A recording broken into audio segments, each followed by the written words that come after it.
What's up, guys? In today's video, we're going to be talking about on-call calendars. If you own a restoration company, you already know that we work 24/7. Guys, we're going to need people working after hours. In this video, I'm going to tell you how did we put together our on-call calendars? How did I structure it? How did we do the compensation bonuses? How did you get people to sign up for it? How do you get people to do it when they don't want to? We're going to break it all down today. Basically, if you own a restoration company and you work after hours, you do not want to miss this video. Let's go.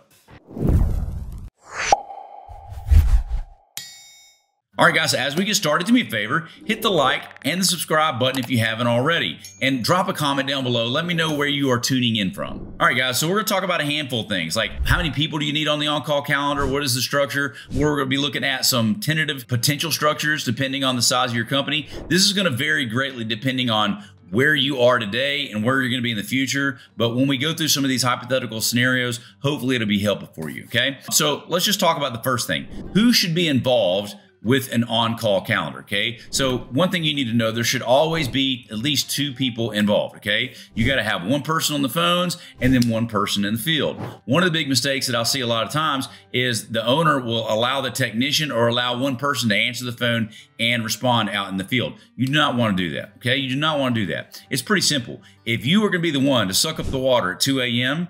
and you're completing the intake form and you're putting all that data in the system, you have every incentive in the world to try and convince that customer, hey, well, listen, I've got all this. I can just come out there first thing in the morning if you want. Like, that's what's going to happen. And the person answering the phone needs to be somebody that is financially compensated, okay? It needs to be an owner, or it needs to be a project manager, or somebody that is getting compensation based on that job. If you allow someone other than the owner or other than a project manager or someone at a managerial level to run that phone and you're not closely monitoring that, I'm telling you, you're going to be losing thousands and thousands of dollars. After hours calls, guys, they don't happen all the time, okay? But they're big jobs. They're good jobs, and you do not want to lose those. Here's what I'm telling you. You got to have somebody on the phones. You got to have somebody on the field. Never let the same person do both. Now, one little caveat that I forgot to mention is this.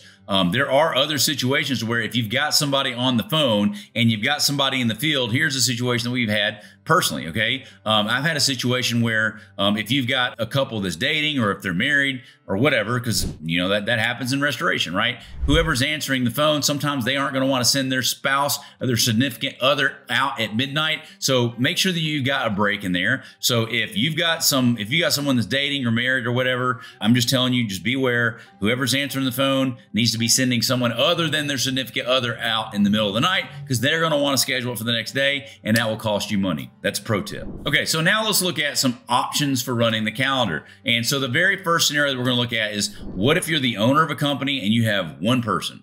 Like, that's it. Like, I own the company. I got one technician. What does on-call look like for that? Well, you don't have a whole lot of options, but I'll tell you this. You as the owner, you're always on the phone. You're always on the phone if it's you and a technician, number one. Always. Number two, the owner, I would say, would take 2 weeks of on-call, and then I would make the technician take 2 weeks of on-call. That's how you're going to do when you get started out, okay? Until you have a technician, you're on the phone and you're doing all the field work. Once you get a technician, you're on the phone all the time, and then you can split it up 2 weeks and 2 weeks. But I do encourage you to give your technician some time off. I can't tell you how many people that I've hired that have come from other franchises or whatever, and they will have one technician that's just literally always on call. Always on call. And dude could have been lying to me, but I've had several of them tell me that at their previous positions, they were always on call. Don't do that to your guys, okay? Don't do that to your guys. Give them some time off. So if you've got one dude, you're on the phone 4 weeks a month, and you're in the field 2 weeks a month, and they're in the field 2 weeks a month, okay? The next thing I would tell you to do is, if it's the owner plus one, the next thing you can do is offer a pay bump to your technician if you want them to grab that 3rd week. Maybe if you want to grab the 4th week. I'm completely fine with them signing up to do all that, but compensate them accordingly for it, okay? I'm just telling you, it's going to be helpful. So I wouldn't make them do it all the time anyway, but if they want to grab that 3rd week, offer them some compensation. Maybe it's $100 a week to grab it, etc. We'll go over compensation for call outs later, but you can offer a pay bump to your technician to pick up a 3rd week of being on call if they want. And that's pretty reasonable. We would do that quite regularly, okay? So now let's talk about a scenario where you've got an owner plus two, where you've got two technicians. What are you gonna do there? Well, guess who's on the phone, guys? The owner's on the phone all 4 weeks. If it's you and two technicians, your job is to answer the phone, all right? I guess nobody wants to be on the phone all the time, but the minute you get off the phones as the owner, that instantly becomes the biggest hole in your company. I'll say it again. The minute that the owner gets off the phone okay, and he delegates that to somebody else, then that is instantly going to be the biggest hole in your company. Why? Because phone calls can be $5, $10, $15, $20, $50,000. Phone calls. One phone call. You don't answer it the right way. You don't field it the right way. It's instantly that. And a lot of people on your team, they're going to try to qualify people over the phone, and whoever you've got qualifying them is not as good as you are. So you as the owner, I'm just telling you, it's going to serve you well to stay on the phone for at least the first 9 months, if not the whole first year, until you get some resources built around you. Okay? And if you get off, that's fine. Just hear me out. If you send it to a call center, bro, you're losing a lot of money. If you send it to a call center, you're losing a lot of money. All right? Don't use call center. So owner plus 2. The owner's on the phones all 4 weeks.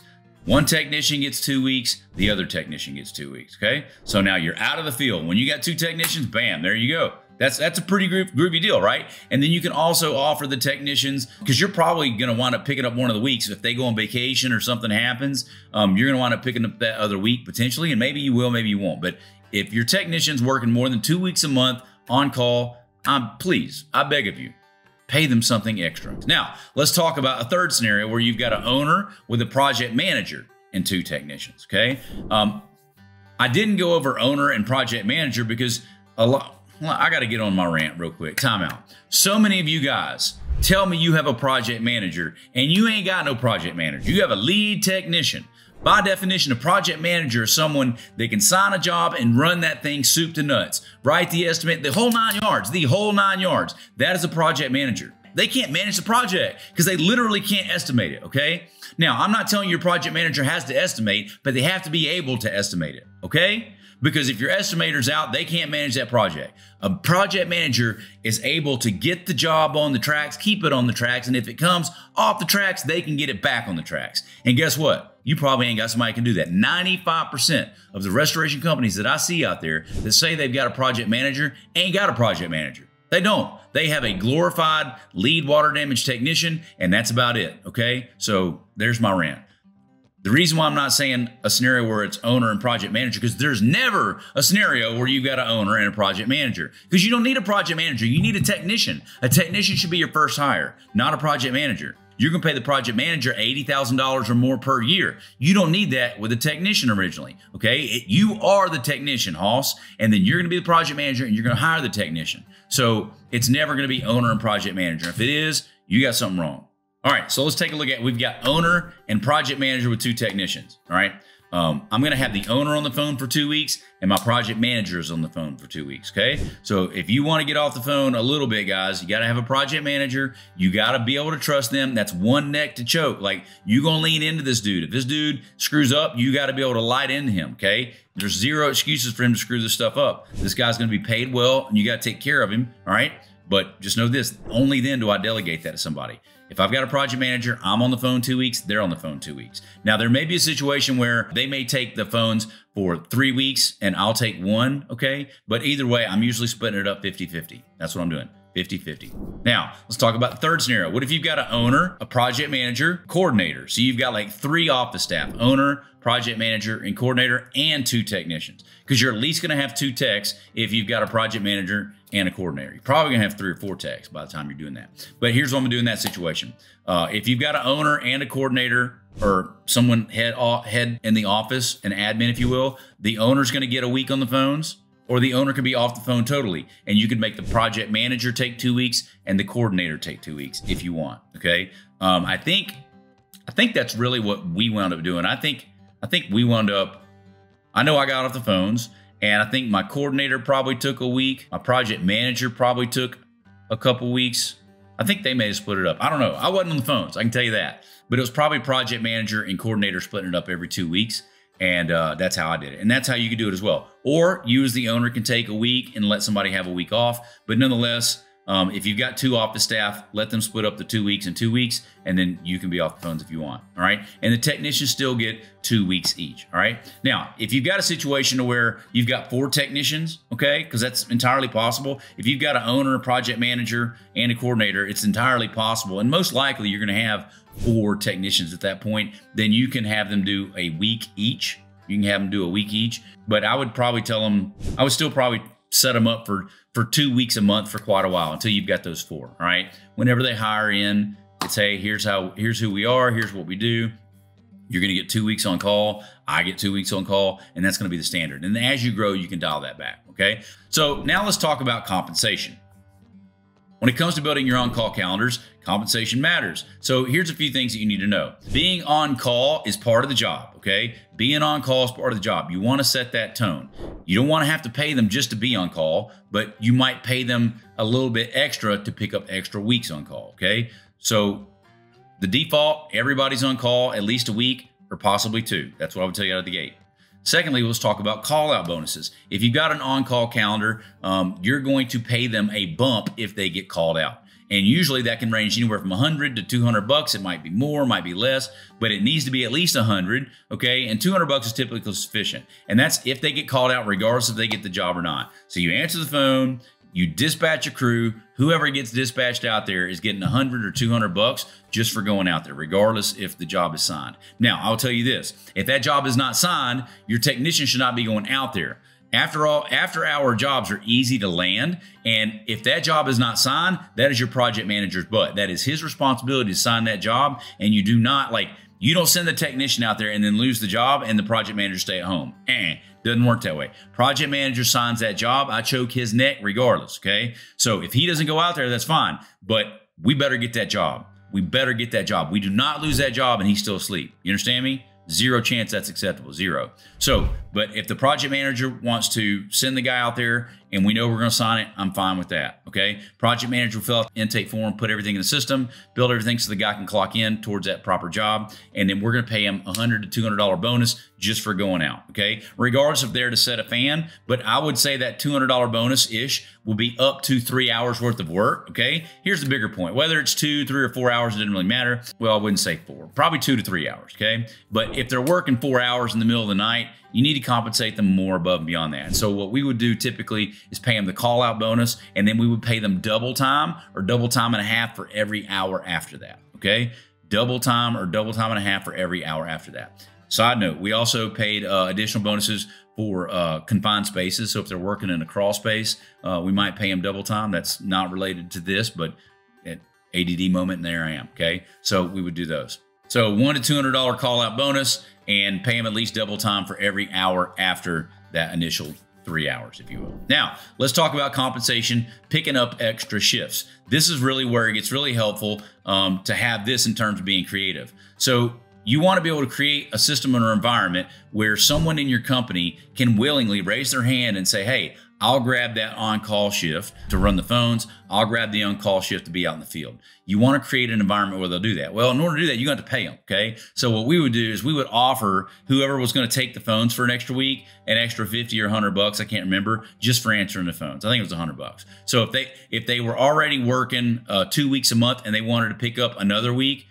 we were going to pay them an extra 100 bucks. If they wanted to do the entire month, I would pay them an extra 200 bucks. Does that make sense? So give them an option to pick up the phones, $100 per week. And then you got technicians. I would pay the technician 100 bucks just to take an on-call shift. Doesn't matter if they don't get called out, they get 100 bucks just for being on call. Does that make sense? And then I would also entertain the third scenario is offering them a $100 bump just for grabbing a holiday weekend, whether it's July the 4th, if it's going to be, usually it was Thanksgiving, Christmas, and New Year's. Those are kind of the biggest ones, right? But make sure that you're paying them a bump for grabbing those holiday weekends, okay? So there's the compensation piece. Now let's talk about scheduling. How do you go about putting the schedule for the on-call calendar? Well, first off, the on-call calendar is built a month in advance, okay? So if I'm recording this on Friday, April 12th, okay? So what we would typically do is say by the 15th of April, you've got to have all of your requests in by the 10th because we're going to publish May's calendar on April 15th, okay? We publish next month's calendar on the 15th of the month before.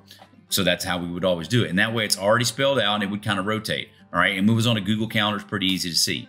So that's the first thing. Publish it next month on the 15th of every month. Anybody that wants off, they have to request off a month in advance, and it has to be before the 10th of the month, okay? Before the 10th. We don't want someone turning in a request on the 14th and then you got to build the calendar on the 15th. If you want off next month in May, or let's say you want off in June, you've got to put in those off-duty requests by May 10th, okay? So the first 10 days of this month, is what you would submit to get off next month, okay? That's how that works. Now, the next thing we'd say is you need to have a plan for sick days too. Every now and then you're gonna have somebody that's gonna get sick, and you need to know this. If they were too sick to come to work between the hours of 8 and 5, they ain't gonna go out between the hours of 5 and 5 a.m. either, okay? So whenever someone calls in sick, you need to have a policy for that. What we would typically do is just move whoever was in next week's slot up, okay? So whoever is in next week's slot would just get moved up, but just be aware of this. If they call in sick, somebody's going to grab that thing, okay? Make sure that you've got that figured out. Now, how do you run the on-calls? We ran them from Friday to Friday, all right? So Friday night, someone would clock in. So whoever's working Friday during the daytime, they're going to pick up the shift at 5 p.m. and they're going to run all the way through 5 a.m. next Friday, okay? So Friday to Friday, that's how we would have it run. All right, so now let's take a look at creative options that you can do for building out the on-call calendars. We've touched on some of this stuff already, but here's one that we'll say. You can cross-train your employees. Some of you guys might have a coordinator that's a guy. Sometimes some of you girls are coordinators. I've had girls come to my program that are not afraid to throw a freaking 70-pound DHU up on their leg and throw it in the truck. Here's what I'm telling you. If they're able-bodied and they can do the deal, it's not out of the question to have your coordinator or something, have someone that doesn't always fill the tech role, go out there and offer to perform that stuff, okay? So we've had situations where our coordinator would go and work on call as a technician in a jam or in a tight spot. So don't be afraid to cross-train people on your staff, okay? Don't be afraid to do it, whether it's a marketing rep, coordinator rep, any one of those. Now, typically, the only reason why we did it with a coordinator rep is because it was a guy and he had been a technician before, and I was putting him in an office role otherwise, okay? He was kind of an office-y kind of guy, you know what I'm saying? Had them clean fingernails, if you will. But that being said, he still kind of knew what to do, right? So that's one thing. Be creative. Keep in mind that you might be able to cross-train the people and put them out there. Now, the next thing that we would do a lot of times, marketing reps. I'm not going to have a marketing rep do field work, but I will have a marketing rep run the phones, or I might have a marketing rep go sign a job. So this is a creative option that I would do in many cases. So let's say that you've got a marketing rep, a business development person that's working at your company, okay? Typically, they're going to get a commission or spiff on anything, any deal that is closed that comes from their book of business, whether it's a plumber or an insurance agent, etc. Well, jobs from the internet, it's not their book of business. But one of the things that we would do, or we would entertain doing, is allowing that marketing rep to go sign that job even after hours and then pay them a percentage of that job for signing the job. You got to be careful with this because some of them are going to be really easy sales, but just know this, your marketing rep, your business development rep should be the best person in sales at your company other than you. Your business development rep or marketing rep should be the best salesperson at your company other than you. If they're better than you, you got a problem. Because if you can't sell, sales is leadership. Sales is persuasion. And if you own a company and you can't lead people, you can't persuade people to take action with your words, I guarantee you your company sucks because the people are not listening to you. You can't get them to do what you want them to do. You can't convince your employees to go out after hours. That is all the power of leadership and persuasion. So don't bring me that garbage about like, I can't sell. That's garbage. If you can't sell, you ain't gonna be in business very long. Are we clear? If you can't sell, you ain't gonna be in business very long because that marketing rep does not need you.